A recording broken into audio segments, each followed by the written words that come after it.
فرماندار گشتی هیزن سوریا دموکراتیک هست مظلوم عبدی لگل شاندک بلند یا فرماندار هفپیمانیان آف دولتی و امریکی چو سر بنداو تشرینه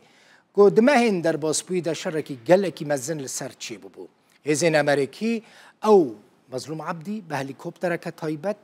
به پاراستنه که خورد برن سر بندافه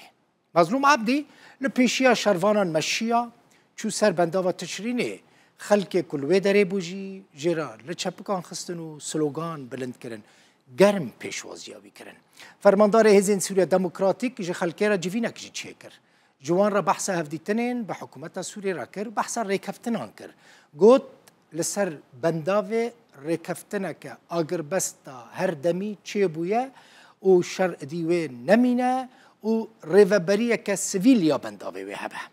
مظلوم عبدی اشکره کر که بنداو تشرین دزگاه که خدمتگزاری یا نشتمانی یا سوریه و او تکزی السرویه که دکن که بنداو جه اپراسیون لشکری به جدا کرن و بکوه خدمت خلقی افجی اون دبینن فرماندار گشتی هست مظلوم عبدیه و فرماندار گشتی یا یکینین پاراستنا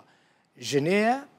افجی دماکو مظلوم عبدی به هلیکوپتر امریکی دچه سر بنداوه امریکیان او برنوه داره هزا که تایبت یا امریکی لگل ویبون و او بپارستنه که گلک خورد گهاندنه بنداوه تشرینه امز دو فدریم چاره سوی که ببینیم برخوادانا که حتی نه احاطی کرنه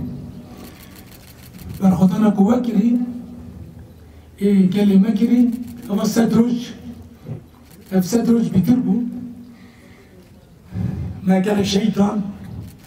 جرى يكيد شرش الرجابة كلمة صاب برياربنا كمزن التوائي دبل الرجابة باكل الرجات سوري ونهاد البدري قال هيزا مساكين مراد أحوالا